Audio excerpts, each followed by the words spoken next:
बार जब उनके घर गया तो उन्होंने मकान न दिखाया। मैं थोड़ा हैरान हुआ, क्या ये आदमी बदल गया? मैंने पूछा कि क्या मामला है, मकान नहीं दिखलाइएगा? कहने लगे क्या खाक दिखलाएं, क्या हुआ? देखते नहीं कि बगल में एक बड़ा मकान खड़ा हो गया। जब तक इससे बड़ी कोठी न कर लूं तब तक अब चैन नहीं। अब क्या दिखाना है? इनका मकान वैसी का वैसा है, क्योंकि बगल का मकान इनके मकान में कुछ फर्क नहीं किया है। इनका मकान ठीक उतना ही सुंदर है जैसा था, लेकिन बगल में एक मकान खड़ा हो गया। बड़ी लकीर किसी ने खींच दी, इनकी लकीर छोटी हो गई बिना छुए। किसी ने छुआ नहीं, हाथ नहीं लगाया, मगर बगल में एक लकीर खड़ी हो गई। उनकी पत्नी ने मुझसे कहा कि कुछ समझाइए इनको, न सोते हैं न चैन, इनकी छाती पे बोझ हो गया वो बगल का मकान। बगल के मकान वाले को शायद पता भी ना हो कि कोई जला भुंजा जा रहा है, कि कोई मरा जा रहा है, मगर इस आदमी ने अपने भीतर एक बीज बो लिया। ये उस मकान से नहीं आया है, क्योंकि इसकी पत्नी को कोई तकलीफ नहीं, इसकी पत्नी भी वही है, इसे कोई तकलीफ नहीं। मकान से नहीं आया है, इसके अपने भीतर के मन का रोग है। एक ईर्ष्या जगी, अहंकार को चोट लगी। मैंने उनसे कहा कि मैं सदा जानता था कभी न कभी ये झंझट होगी। आप अपने मन में अपने मकान का इतना रस लेते कि कोई भी मकान अगर खड़ा हो गया तो आप जी ना सकोगे, क्योंकि सदा आपको देख के मुझे ऐसा लगा ये मकान आपके लिए नहीं है, आप मकान के लिए हो। आप मालिक नहीं हो, ये मकान मालिक है। आप वस्तु को अपना सब संभाल दिए, दे दिए वस्तुओं को, आप गुलाम हो गए। मुझे डर था कि कभी न कभी ये होगा, कोई मकान बड़ा बगल में खड़ा हो जाएगा तो तुम न झेल पाओगे। वो रुग्ण रहने लगे जब से वो मकान बन गया। मन में सारा खेल है। यही जिंदगी मुसीबत, यही जिंदगी मसरत, यही जिंदगी हकीकत, यही जिंदगी फसाना। कैसी मन की व्याख्या है, कैसे तुम देखते हो, कैसे तुम सोचते हो, कैसी तुम व्याख्या करते हो जीवन की, सब उस पर निर्भर है। मन सभी प्रवृत्तियों का पुरोगामी है, मन उनका प्रधान है। यदि कोई प्रसन्न मन से बोलता है या कर्म करता है तो सुख उसका अनुसरण करता है, वैसे ही जैसे कभी साथ ना छोड़ने वाली छाया। अगर तुम दुखी हो तो अपने को कारण जानना, अगर सुखी हो तो अपने को कारण जानना। अपने से बाहर कारण को मत ले जाना, वही धोखा है। इसको ही मैं धार्मिक क्रांति कहता हूं। जिस व्यक्ति ने अपने जीवन के सारे कारणों को अपने भीतर देख लिया, वो व्यक्ति धार्मिक हो गया, क्योंकि अब उसके हाथ में है बात। अब दुखी होना हो तो तुम जानते हो कौन से बीज बोने, सुखी होना हो तो जानते हो कौन से बीज बोने। अब कोई मजबूरी न रही।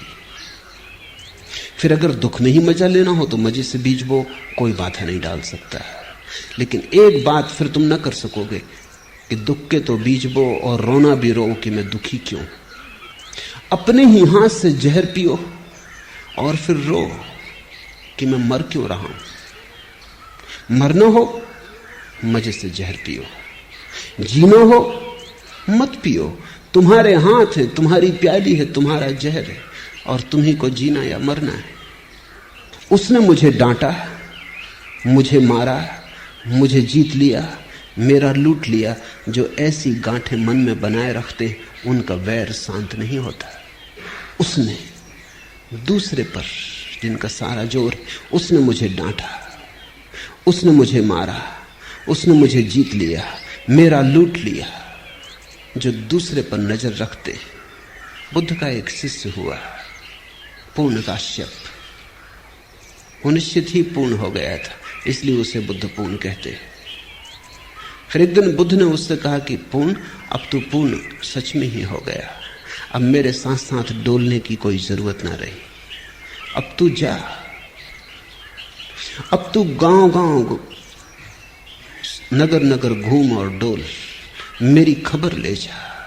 मेरे पास तूने जो पाया है उसे लूटा। पुण्य ने कहा, भगवान किस दिशा में जाऊं? आप इशारा कर दें। बुद्ध ने कहा, तू खुद ही चुन ले, अब तू खुद ही समर्थ है, अब मेरे इशारे की भी कोई जरूरत ना रही। तो पुण्य ने कहा कि जाऊंगा। सूखा नाम का एक इलाका था बिहार में, वहां जाऊंगा। बुद्ध ने कहा, तू खतरा मोल ले रहा है, वो जगह भली नहीं, लोग सज्जन नहीं, लोग बड़े दुष्ट हैं और लोग सताने में रस लेते हैं, लोग तुझे परेशान करेंगे। इन पीत वस्त्रों में उन्होंने भिक्षु कभी देखा नहीं, वो बड़े जंगली हैं, तू वहां मत जा। पर पुण्य ने कहा, इसलिए तो उनको मेरी जरूरत है, किसी को तो जाना ही होगा। कब तक वे जंगली रहें, कब तक उनको पशुओं की तरह रहने दिया जाए? मुझे जाना होगा, आज्ञा दे। बुद्ध ने कहा, जा, मेरे 2-3 सवालों के जवाब दे दे। पहला, अगर वे तुझे गालियां दे, अपमान करें तो तुझे क्या होगा? तो पुण्य ने कहा, ये भी आप मुझसे पूछते हैं क्या होगा? आप भली भांति जानते कि मैं प्रसन्न होऊंगा, क्योंकि मेरे मन में ये भाव उठेगा, कितने भले लोग हैं, सिर्फ गालियां देते, मारते नहीं। मार भी सकते थे। बुद्ध ने कहा, ठीक, मगर अगर मारने ही लगे तो तेरे मन में क्या होगा? पुण्य ने कहा, आप पूछते, आप भली भांति जानते कि पुण्य प्रसन्न होगा कि धन्य भाग कि मारते हैं, मार ही नहीं डालते, मार भी डाल सकते थे। बुद्ध ने कहा, आखिरी सवाल पुण्य, अगर मार ही डालें तो मरते वक्त तेरे मन में क्या होगा? पुण्य ने कहा, आप और पूछते, आपको भली भांति मालूम कि जब मैं मर रहा हूँगा तो मेरे मन में होगा, धन्य भाग, उस जीवन से छुटकारा दिला दिया जिसमें कोई भूल चूक हो सकती थी। बुद्ध ने कहा, अब तू जा, अब तुझे जहां जाना है तू जा, अब तुझे कोई गाली नहीं दे सकता, अब तुझे कोई मार नहीं सकता, अब तुझे कोई मार डाल नहीं सकता। ऐसा नहीं कि वो तुझे गाली ना देंगे, गाली तो वो देंगे, लेकिन तुझे अपनी कोई गाली नहीं दे सकता। ऐसा नहीं कि वो तुझे मारेंगे नहीं, मारेंगे, लेकिन तुझे अब कोई मार नहीं सकता। और कौन जाने, कोई तुझे मार भी डाले, लेकिन अब तू अमृत है, अब तेरी मृत्यु संभव नहीं। सारा खेल मन का है। कैसे हम देखते, उसने मुझे डांटा, उसने मुझे मारा, मुझे जीत लिया, मेरा लूट लिया। जो ऐसी गांठें मन में नहीं बनाए रखते हैं, उनका वैर शांत हो जाता है। और वैर नरक है, कहीं और कोई नरक नहीं, शत्रुता में जीना नरक है। तुम जितनी शत्रुता अपने चारों तरफ बनाते हो, उतना तुम्हारा नरक बड़ा हो जाता है। तुम जितनी मित्रता अपने चारों तरफ बनाते हो, उतना स्वर्ग खड़ा हो जाता है। स्वर्ग मित्रों के बीच जीने का नाम है, नरक शत्रुओं के बीच जीने का नाम है। और सब तुम पे निर्भर है। नरक कोई भौगोलिक जगह नहीं है और न कोई स्वर्ग कोई भौगोलिक जगह। नक्शों में मत पड़ना, मनोदशाएं, स्टेट्स ऑफ माइंड। जब तुम सारे जगत को मित्र की तरह देखते हो, ऐसा नहीं कि सारा जगत मित्र हो जाएगा, इस भूल में मत पड़ना। लेकिन तुम जब सारे जगत को मित्र की भांति देखते हो, तुम्हारे लिए जगत मित्र हो गया, तुम्हारे शत्रु समाप्त हो गए। और अगर कोई तुम्हारी शत्रुता करेगा तो वो शत्रुता उसके मन में होगी, वो उसकी पीड़ा पाएगा, लेकिन तुम्हें कोई पीड़ा नहीं दे सकता। इस संसार में वैर से वैर कभी शांत नहीं होता, अवैर से ही वैर शांत होता है। यही सनातन धर्म है, यही नियम है। नहीं वैरेन वैरानी समंतीद कुदाचनम, अवैरेन चा समंती एस धम्मो सनातनो। यही सनातन धर्म है। शत्रुता से शत्रुता समाप्त नहीं होती, क्रोध से क्रोध समाप्त नहीं होता, वैर से वैर नहीं मिटता। और जितना वैर बढ़ता जाता है, उतना तुम अपने चारों तरफ अपने हाथों नरक निर्मित करते चले जाते हो। ये जगत तुम्हारी कृति है, तुम चारों तरफ अपना परिवेश बनाते हो।